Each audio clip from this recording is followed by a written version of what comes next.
फैलाव प्रकृति का नियम। यहां किसी भी चीज को जगह दी वो फैलेगी। फैलना स्वभाव है। इसलिए तो हिंदू विश्व को ब्रह्म कहते। ब्रह्म यानी जो फैलता चला जाता है, जो जानता ही नहीं कैसे रुके, जो फैलता ही चला जाता है। अनंत जिसका विस्तार है, जिसके फैलाव की कोई सीमा नहीं। यहां छोटी सी चीज पकड़ो, जल्दी ही बड़ी होने लगती है।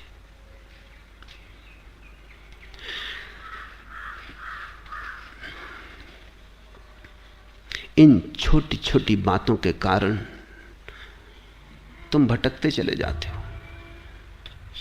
कभी कभी तुम्हें ख्याल भी नहीं होता तुम जरूरी काम से जा रहे थे। मां बीमार पड़ी थी और तुम उसके लिए दवा लेने जा रहे थे, और किसी आदमी ने रास्ते में गाली दे दी। भूल गए मां, भूल गए दवा, भूल गए इलाज, चिकित्सा। उससे झगड़ने खड़े हो गए। पहले इससे निपटारा कर लेना, चाहे इसमें मां मर जाए, लौट के घर आओ और पाओ कि मां जा चुकी, फिर चाहे पछताओ। लेकिन क्षुद्र भी, अति क्षुद्र भी, अति व्यर्थ भी जब आता है तुम्हारी आंखों में तो तुम्हें परिपूर्ण घेर लेता है। इसी तरह तो मंजिल खोती चली गई है। तुम बिल्कुल हवा की तरंगों में भटकते लकड़ी के टुकड़े हो। जहां हवा आ जाती है, जहां पानी की तरंग ले जाती है, वहीं चल पड़ते हो। तुम संयोगिक हो गए हो, एक्सीडेंटल। तुम्हारे जीवन में कोई दिशा नहीं है, कोई बढ़ाव, कोई विकास, कोई गंतव्य, कोई मंजिल। कहां तुम जा रहे हो, क्यों तुम जा रहे हो, कुछ भी नहीं है। आकस्मिक घटनाएं, दुर्घटनाएं तुम्हारे जीवन की निर्णायक हो गई। कुछ भी उठाता है जिससे तुम्हारी कोई संगति नहीं, तुम वो करने में लग जाते। मैं विश्वविद्यालय में भर्ती होने गया, तो मैं अपना फॉर्म भर रहा था। मेरे पास ही एक लड़का खड़ा था, वो भी भर्ती होने आया था। उसने मेरे फॉर्म में देखा, उसने कहा तो आप दर्शन शास्त्र ले रहे हैं, तो मैं भी लूंगा। मैंने कहा तो रुक, तुझे से क्या प्रयोजन है? ये बिल्कुल संयोगिक है कि मैं यहां खड़ा अपनी दरखास्त भर रहा हूं, तू भी भर रहा है। मेरी दरखास्त को एक तो देखने की कोई जरूरत नहीं, देख भी ली तो तुझे कोई विषय इसलिए लेने की जरूरत नहीं, न तू मुझे जानता है।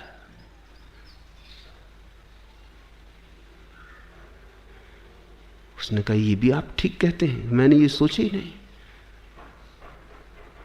तुमने कभी जिंदगी में देखा इस तरह रोज हो रहा है। दुकान पे तुम गए थे, कुछ खरीदने गए थे, कुछ खरीद लाए, क्योंकि दुकानदार बड़ा कुशल था, उसने बेच दिया कुछ। दुकान पर गए थे, दुकानदार ने कुशलता भी ना की हो, लेकिन दुकान की खिड़की में सजी हुई चीजों में कुछ चीज जच गई जिसकी तुम्हें क्षण भर पहले तक कोई भी जरूरत न थी। क्षण भर तक पहले तुम्हें सपना भी ना आया था उसका, लेकिन बस आंख में पड़ गई, सरक गए तुम। शायद जरूरी काम छोड़ के जो तुम लेने गए थे कुछ और लेके आ जाओ। तुम जो लेने जाते हो वही लेके लौटते हो। पश्चिम में मनोविज्ञान इस पर बड़ी खोज करता है कि लोग क्या खरीदते, और उन्होंने बड़ी तरकीबें खोजी और बड़े हैरानी के निष्कर्ष हाथ लगे।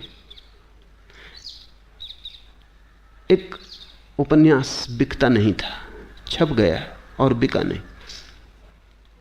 विशेषज्ञों से सलाह ली गई, उसने कहा इस किताब का नाम बदल दो, नाम ठीक नहीं, नाम खींचता नहीं।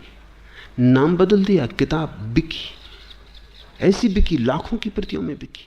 साल भर से छपी पड़ी थी, कोई खरीदने वाला न था।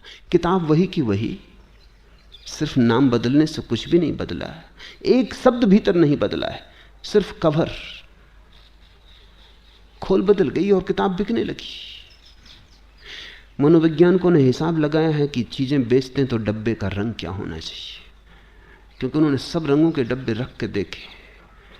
स्त्रियां खरीदने आती हैं तो वो हिसाब लगाते हैं कि कौन से रंग से ज्यादा आकर्षित होती।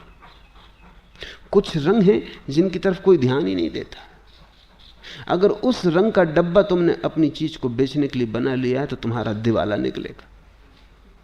अब रंग से भीतर की चीज का कोई भी संबंध नहीं, लेकिन लोग संयोगिक हैं, लोग एक्सीडेंटल हैं। रंग उन्हें पहले खींचता है। डब्बा खाली हो तो भी चलेगा, लेकिन रंग आंख को खींच लेता है। कितनी ऊंचाई पर दुकान पर डब्बा होना चाहिए तब आंख जल्दी पकड़ में आती? 5 फीट, तो ठीक आंख की सीध में होता है। लोग ऐसे अलाल हैं कि आंख भी ऊपर उठा के कौन देखता? अगर जरा डब्बा ऊपर रखा हो या डब्बा बहुत नीचे रखा हो। तो अब तो विशेषज्ञ हैं इस संबंध में, जो बताते हैं कि तुम जब कोई चीज बना के बाजार में बेचो तो डब्बे का रंग क्या हो, कितने बड़े अक्षरों में नाम हो, कितनी ऊंचाई पर दुकान में रखा जाए, कितनी दूरी पर ग्राहक खड़ा हो, तो काउंटर कितने फासले पर बनाया जाए, बेचने वाला क्या कहे, कैसे शब्दों का उपयोग करे। क्योंकि जरा जरा सी बात, एक भिखमंगा एक घर में भीख मांगने गया, सुंदर है, स्वस्थ है, जवान है। महिला बाहर निकली और उसने कहा कि जवान हो, स्वस्थ, सुंदर हो, कोई काम क्यों नहीं करते?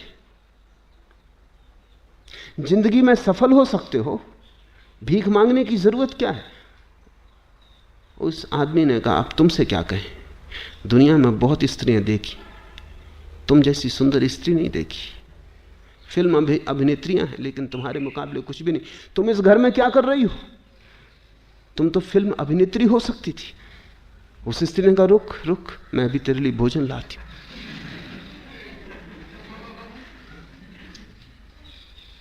भिखमंगे को भी समझना पड़ता है क्या कहे, किन शब्दों का उपयोग करे, क्योंकि लोग अंधे, लोगों को पता नहीं वो क्या कर रहे हैं, क्यों कर रहे हैं। तुमसे लोग करवा रहे हैं। तुमने सैकड़ों चीजें खरीद ली हैं जो बेचने वालों को बेचनी थी, तुम्हें खरीदनी नहीं थी। पुराने अर्थशास्त्र का नियम था कि जहां जहां मांग होती है वहां वहां पूर्ति होती है। नए अर्थशास्त्र का नियम है, जहां जहां पूर्ति होती है वहां वहां मांग पैदा हो जाती। तुम चीज तो बनाओ, इसकी तुम फिक्र ही मत करो कि इसकी कोई मांग है या नहीं, मांग पैदा कर ली जाएगी। लोग पागल हैं। बनट शाह ने जब पहली दफा अपनी किताबें लिखी तो बिकी नहीं, क्योंकि नाम बिकता है। कोई नाम तो था नहीं, कोई जानता तो था नहीं बनट शाह को। तो क्या किया उसने?